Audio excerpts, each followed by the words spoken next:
He wore the same uniform. He blew the same whistle. He stood in the same field where they once trained, where they once trusted. But the war dog didn't move. His name, Murphy, meant nothing to him anymore. Or so it seemed. 2 years after returning from war, Nathan Cole had lost more than just his purpose, he'd lost his partner. But fate wasn't done with them yet, a broken veteran, a forgotten dog, and one little girl who believed that even when memories fade, love remembers. This is not a story about a dog. This is a story about what it takes to come back from silence, what it takes to recognize someone you once loved when even your soul has forgotten. And when a single ball rolls across a wet field, what happens next will shake the very heart of anyone who's ever waited to be remembered. Before we begin this unforgettable story, would you mind sharing where you're from in the comments? And if stories of love, loyalty, and second chances move you, please give this video a like and consider subscribing. The air in Aspen Ridge, Colorado carried the chill of late autumn, a crisp bite that hinted at the snow soon to come. Orange gold leaves drifted lazily across the town's quiet streets, and the sky was a low ceiling of soft gray, pressing gently on the roofs and rusted gutters. Nathan Cole walked slowly down the sidewalk toward a modest brick building that wore its purpose plainly on a faded wooden sign, Aspen County Animal Rescue. Nathan, 38, moved with the careful rhythm of a man who'd learned to live with pain. His frame was lean and angular beneath a heavy olive-green military jacket, its seams faded and fraying. A thin scar curved along his jawline, a souvenir from Helmand Province. His hair was cropped close more from habit than style, and his eyes, steel blue and perpetually tired, gave the impression of someone who had been through too much and spoken too little about it. Once a Marine K-9 handler, Nathan had served 3 tours overseas. Since his return, he had drifted between towns jobs and therapists, never quite settling into civilian life. He was here because of his younger sister, Sarah. Sarah Coleman, 35, was a registered nurse at the Aspen Ridge Community Clinic, and the kind of woman people trusted without knowing why. She had a calmness about her tempered by years of single motherhood and the grief of losing her husband in a logging accident. Of medium height, with long auburn hair usually tied back in a loose bun, Sarah had soft features that had hardened just enough to reveal resilience. She had never stopped believing that her brother wasn't beyond reach, even if he no longer believed it himself. For weeks, she had urged him to come see the dogs at the shelter. "You don't need to adopt," she'd said, "just see." The inside of the shelter was dimly lit and quiet, save for the occasional bark or the hum of a distant heater. The walls were lined with kennels, some holding excitable pups, others occupied by dogs who barely raised their heads. The scent of disinfectant lingered beneath the earthy smell of wet fur and old newspapers. Nathan walked with purpose, scanning each cage with an intensity that made the staff glance sideways at him. Most dogs responded to his presence barking, tail wagging, pacing, but he didn't slow until a soft voice interrupted his focus. Mr. Cole said a woman approaching from a hallway. She wore an old flannel shirt tucked into worn jeans, her ID badge clipped to her collar. Lena. Late 20s sandy blonde hair in a functional bun, and the faint limp of someone who had once broken something important and never fully healed. Her face was open and her tone cautious but kind. "There's one more I think you should see," she said. "He's in the back. Just came in not long ago. A little shut down, but special." Nathan followed her without a word, his bootsteps falling in time with the hum of overhead lights. They passed the rows of cages until they reached a more secluded enclosure, half shadowed by the overhanging pipes of the building's heating system. In the farthest corner, curled on a thin blanket, lay a large golden retriever. His coat, once surely radiant, was dulled to a sandy mat, and bits of dirt clung to his tail and belly. He had a stocky build, though thinner than Nathan remembered. A small notch in his left ear and a faint scar across his right brow stood out beneath the shelter's pale light. His eyes, amber-rimmed with gray, looked at them without focus or interest. He didn't lift his head or wag his tail. Nathan stopped cold. "Murphy," he said under his breath, the name catching in his throat like dust in dry wind. The dog stirred at the sound, lifting his head slightly, ears twitching, but his gaze remained blank, his body unmoved. He looked through Nathan, not at him. Lena watched closely. "You know him?" Nathan nodded, his mouth dry. "Yeah, he was my K-9 partner. We cleared roads in Helmand together. He found the bomb that nearly killed me. Saved 6 men doing it." There was silence between them.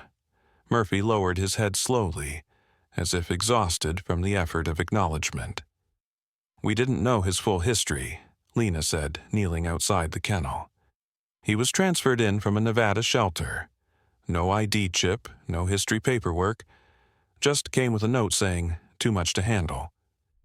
Nathan knelt beside her, ignoring the ache in his leg. "He's not aggressive." She shook her head, not once. Just distant. "Won't play.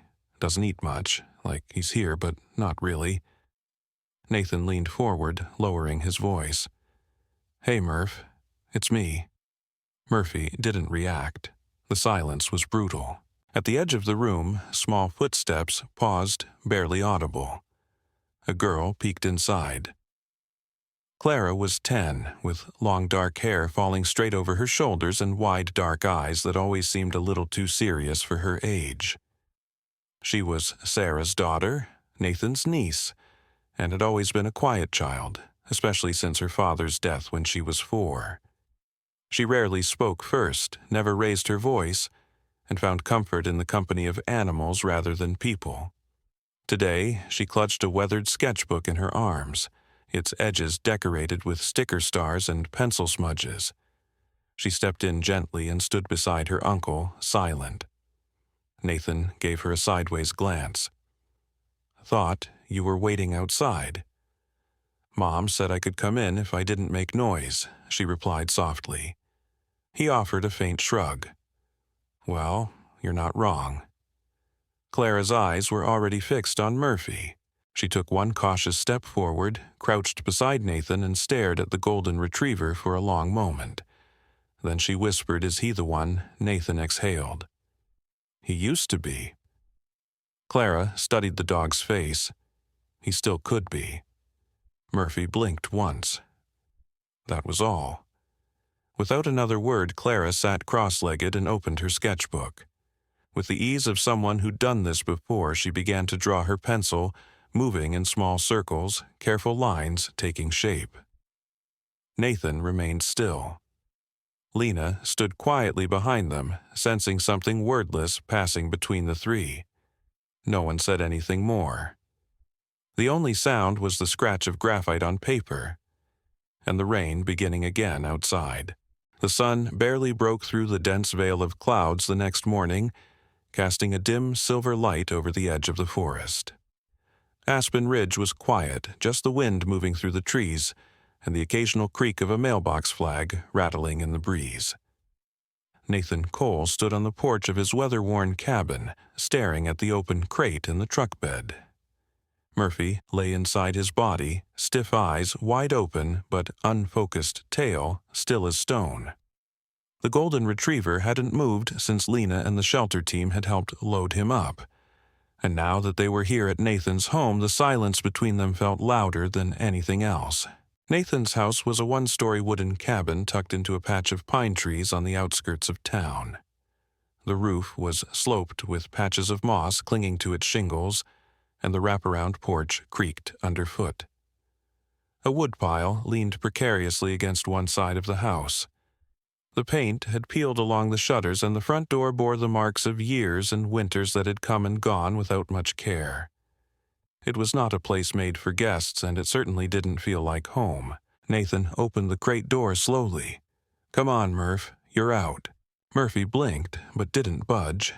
His golden fur rippled slightly as the wind moved through the open bed of the truck. Nathan sighed and stepped back. He wasn't going to drag the dog out. "Suit yourself," he muttered, turning toward the porch. But after a moment there was a sound. Barely audible, nails clicking against metal. Nathan turned in time to see Murphy taking one slow step down from the crate, his movements cautious, deliberate. His body remained low to the ground, tail tucked tightly. He stopped just short of the stairs and looked around, nose twitching as he took in the sense of wood dust, pine and something else, something old and heavy.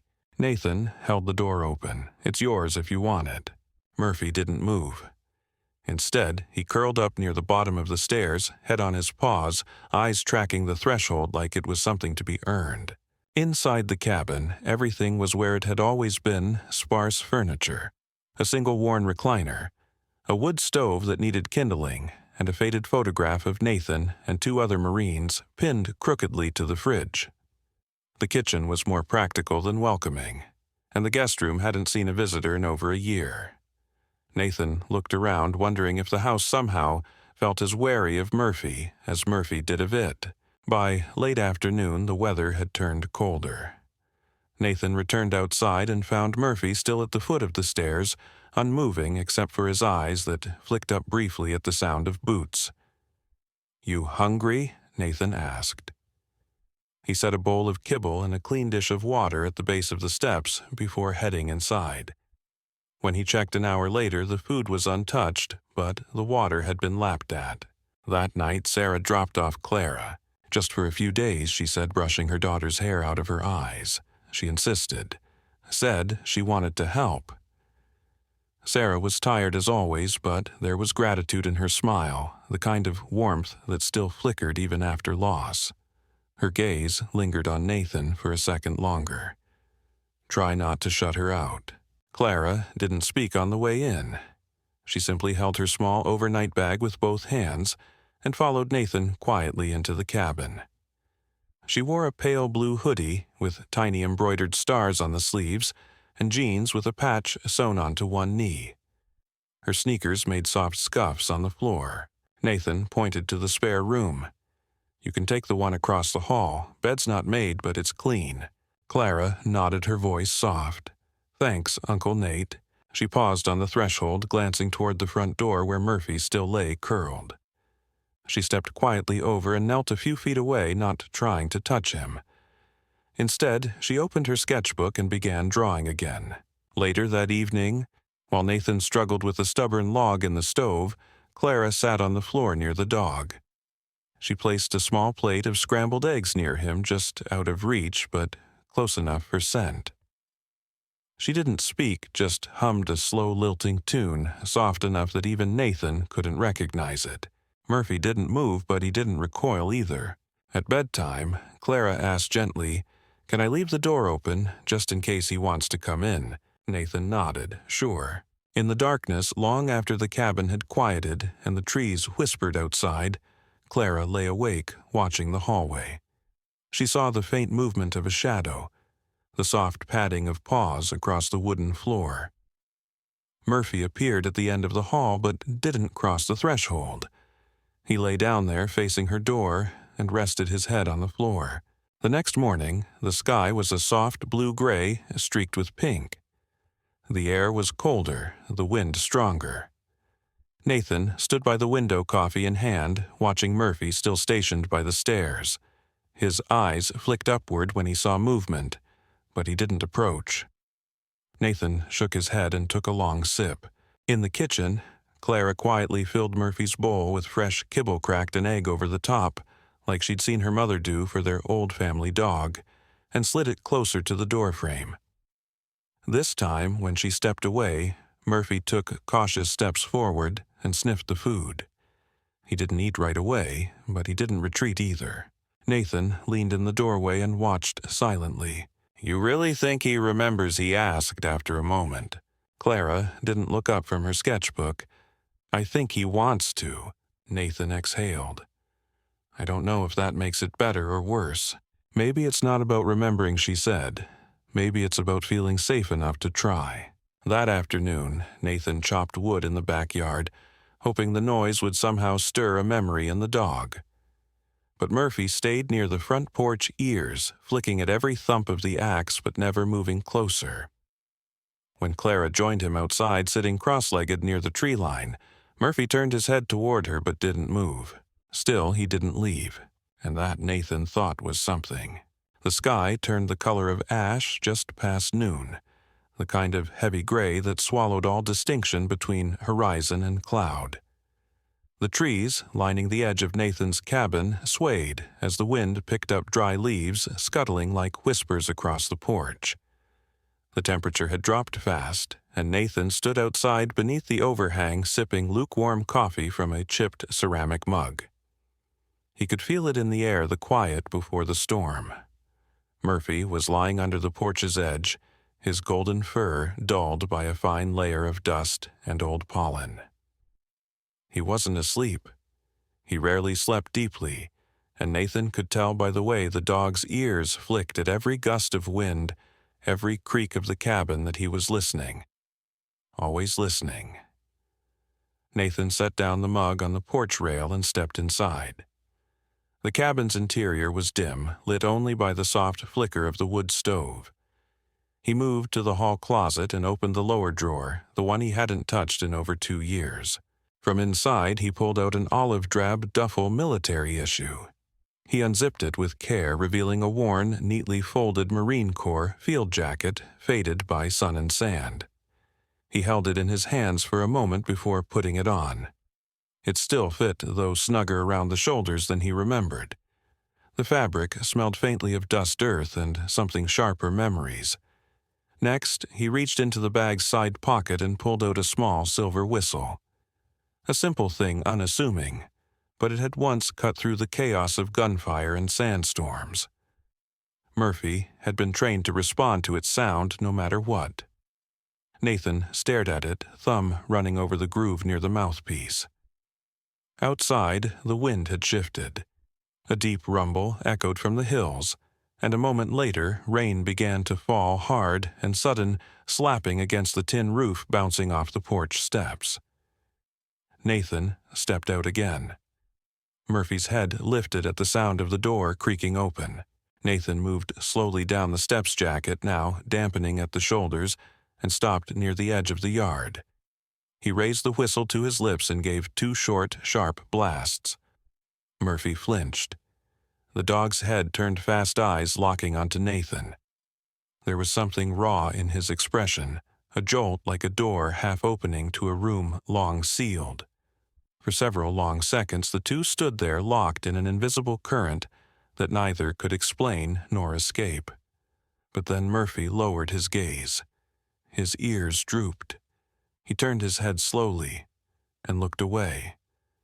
Nathan's chest tightened. His hand dropped the whistle, now a cold piece of metal between his fingers. He didn't speak, just stood still as the rain slid down his face like unanswered questions. Behind him, a small figure had been watching from the window. Clara. She stepped onto the porch, hugging her arms to herself against the cold. She had changed into a dark sweater that hung loose on her small frame, and her cheeks were pink from where she'd pressed them to the glass. Her voice came gently. He remembered. Nathan shook his head, half to disagree, half to keep something from surfacing. He turned. When he heard it, she continued. That means he remembered. He just doesn't know if he's allowed to believe it yet. Nathan looked at her, surprised by the quiet certainty in her voice. She wasn't trying to comfort him. She was stating a fact. Later that afternoon, when the storm had settled into a steady drizzle, Clara tiptoed into the hallway. She knew Nathan wouldn't check the old military trunk tucked beneath his bed any time soon, not after the whistle. He had left it partially unzipped in the rush of memory. Inside, past the photographs and old documents, she found what she was looking for, a faded yellow rubber ball, scarred with bite marks and faint sand stains. She recognized it from one of the photos stuck to the fridge, the one where Nathan was crouched in uniform beside a younger Murphy, the dog's mouth proudly clamped around that exact toy. Clara took it outside, careful not to draw attention. She waited until Murphy had settled beneath the tree near the edge of the yard, where the damp earth formed a little hollow. He lay there, curled tightly, eyes half closed, but never fully at rest. Clara wandered into the grass with the ball tucked under her arm. She pretended not to see Murphy. Humming softly, she kicked a small stone bent to pick up a fallen pine cone, then casually let the ball fall from her hand. It bounced once, twice, then rolled toward the tree line. Murphy's ears twitched. Clara crouched down, pretending to tie her shoelace, keeping him in the corner of her eye. Murphy lifted his head slowly. He sniffed the air the way animals do when a memory comes not from thought, but from scent and instinct. The ball had come to a stop inches from his paw. He stared at it for a long moment. Then he leaned forward, nose twitching. He didn't grab it, he didn't play, but he touched it just once with the tip of his snout as if to test whether it was real. Clara didn't smile. She just stood up slowly and walked back toward the porch, not looking back. The moment didn't need witnesses. It needed space. Inside the cabin, Nathan had seen everything from the window. He said nothing when Clara returned. He simply met her eyes for a heartbeat, then turned back to the stove and stirred the pot of soup. That night, as the fire crackled low and the rain thickened once more, Murphy lay curled inside the doorway. He was still damp, still tense, but closer. And for the first time since arriving at the cabin, he didn't sleep outside. The sharpness of winter crept closer as October neared its end. The wind blew colder through the tall pine trees behind Nathan's cabin, rustling the needles in long, whispering sighs. The days were getting shorter, the mornings darker, and the scent of frost hovered in the early light like a memory waiting to settle. Nathan stood in the backyard just after dawn, hands shoved into his jacket pockets, watching his breath coil in the air. Murphy was there a few paces away, sitting but alert. His ears perked slightly as Nathan reached into his coat and pulled out a small nylon pouch, worn and faded, stitched with his last unit's insignia. Inside were 3 items: a clicker, a slim rubber tug toy, and a folded note card with old training cues scrawled in blocky handwriting. Nathan studied it for a second, then whistled softly. Murphy didn't flinch this time. That was new. Nathan crouched, set the tug toy beside him, and spoke clearly. "Sit." Murphy stared. Then, slowly, almost reluctantly, he lowered his hindquarters until he was seated stiffly, like he wasn't sure if he was supposed to stay that way. Nathan didn't smile. He simply clicked the small trainer and said, "Good boy." Murphy tilted his head. Down. Nothing. "Down?" Nathan repeated, tapping the ground with 2 fingers. Murphy remained upright, tail flat. Not hostile, just distant. A statue of himself. Nathan stood brushing off the dirt from his knees. "We'll get there," he murmured.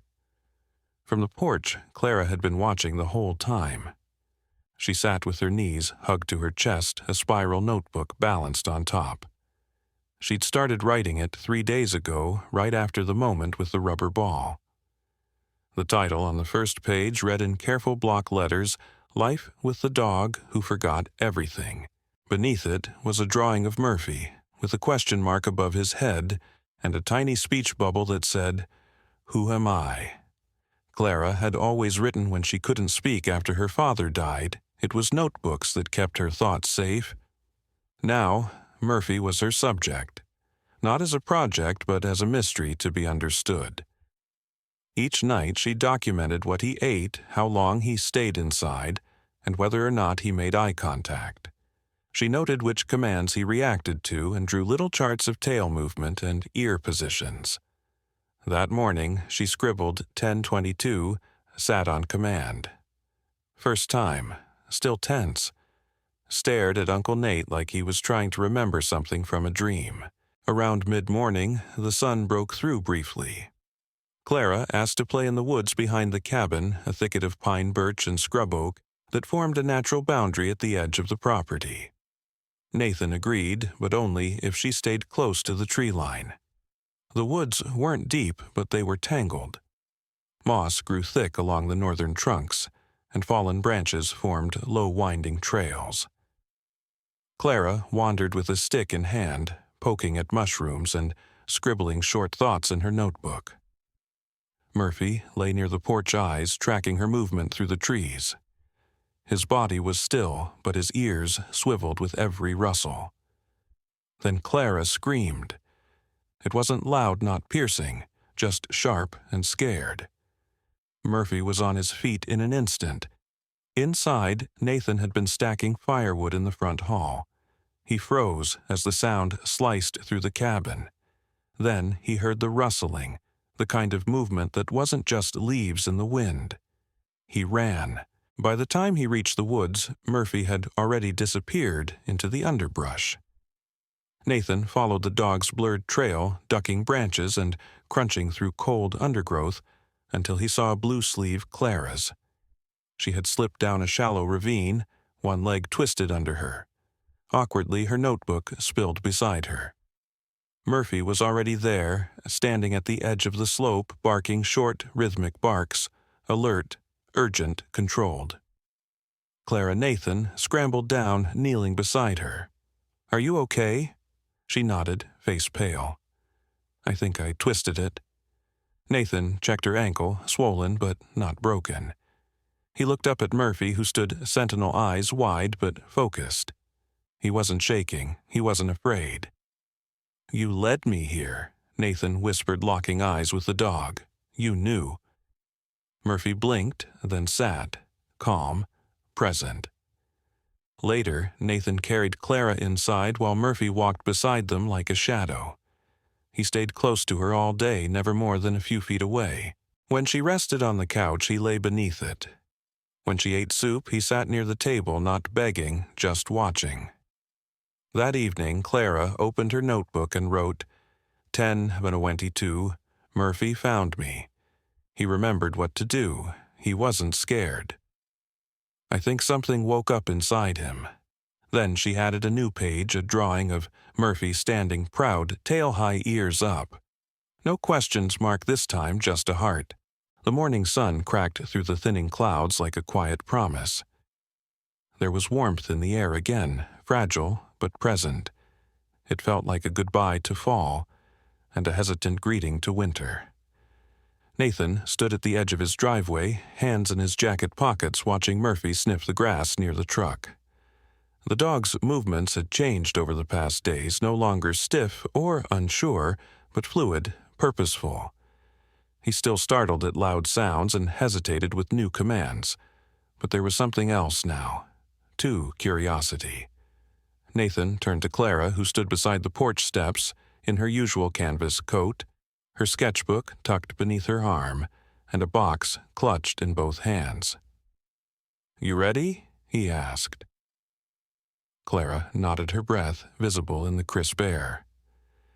Izzy Nathan looked at Murphy, who was now sitting by the passenger side of the truck, tail thudding softly against the door. "I think we all are." The park was just outside the town line, surrounded by rolling hills and open fields where pines gave way to soft grass and faded training trails. It had once been part of a military K-9 training facility, later repurposed by the county into a public space, though remnants of its original purpose lingered: concrete jumps hidden under moss-faded signs for search zones and an old flagpole that leaned just slightly to the east. Murphy had trained here. So had Nathan, and it had been years since either had come back. As they pulled into the gravel lot, the truck crunched to a halt near a bench overlooking the main field. Murphy stood in the back seat, paws pressed to the window tail, swaying faster. Nathan stepped out, whistled softly, and opened the door. Murphy didn't need coaxing. He jumped down and stood beside Nathan, head up, body alert, not as a stranger, but as a soldier reporting for duty. Nathan looked at Clara, who had already walked ahead toward the field. She laid the box on the bench and opened the top. Inside was a new collar, a simple dark leather band with polished brass hardware. Engraved on the underside in small block letters was Murphy, the dog who found his way back to a heart. Nathan didn't say anything, but his hand tightened on the leash. He led Murphy to the center of the grass. The space opened wide around them, a soft wind tugging at Nathan's jacket. He pulled the whistle from his pocket, the same one he had once given up on, and held it up. 2 sharp blows. Murphy froze, ears snapped forward. Then Nathan reached into his coat and pulled out the old rubber ball, the one that had become something sacred between them. Without a word, he threw it across the field. Murphy ran. No hesitation, no fear. He sprinted with the fluid motion of remembered instinct, golden fur catching the morning light, feet pounding soft earth. He didn't just chase the ball, he hunted it, as he had once done through war zones and ruins. He caught it on the first bounce, turned, and ran back. His eyes locked on Nathan's tail, wagging like a banner in the wind. He stopped at Nathan's feet and dropped the ball. Nathan couldn't speak. His throat tightened, and for the first time in years, the tears came freely. There was no shame in them, only release, only truth. Murphy barked once sharp and joyful, as if to say, "There you are." Nathan dropped to his knees and buried his face in Murphy's neck. The dog didn't flinch, only leaned into the embrace tail, still moving, eyes closed. Behind them, Clara had been watching. She approached quietly, her face calm and steady. She reached into the box again and pulled out the collar. "Can I?" she asked. Nathan nodded, unable to answer. She knelt beside Murphy and slid the new collar around his neck, fastening it gently. Murphy turned toward her and licked her cheek, once a single purposeful gesture. Clara smiled, not a small smile this time, but a wide one that showed all her teeth. Nathan stood slowly looking at them both. "You did this?" he said, his voice hoarse. "You gave him back to me." "No," Clara said, straightening. "He came back on his own. I just waited." The 3 stood there for a long while, surrounded by the wind and the open sky and the field that had once trained warriors. It didn't matter that they were broken in different ways. It didn't matter that they were quiet or scarred or strange. They were together, a family not perfect but healing. And that was enough.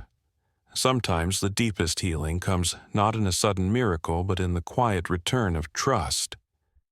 Murphy's journey wasn't just about remembering who he was, it was about being loved enough to believe he could be whole again. And maybe that's the message we all need, that love, patience, and faith can bring even the most broken hearts back to life. Like a prayer answered in small, quiet moments, this story reminds us that God often works through the ordinary, a child's kindness, a soldier's loyalty, a dog's silent devotion. Miracles don't always come with lightning or voices from heaven. Sometimes they come with a wagging tail and a single step closer. If this story touched your heart, take a moment to reflect on the unseen battles others may be facing. Be patient, be gentle. Be the reason someone believes in good again. Please share this story with someone who needs a reminder that healing is always possible. Leave a comment below if you believe in second chances. Type Amen if you believe that God still performs miracles even in the lives of those who walk on 4 legs. Don't forget to like, subscribe, and join us for more stories that inspire faith, love, and the quiet strength of the human and canine spirit. May God bless you and everyone you hold dear.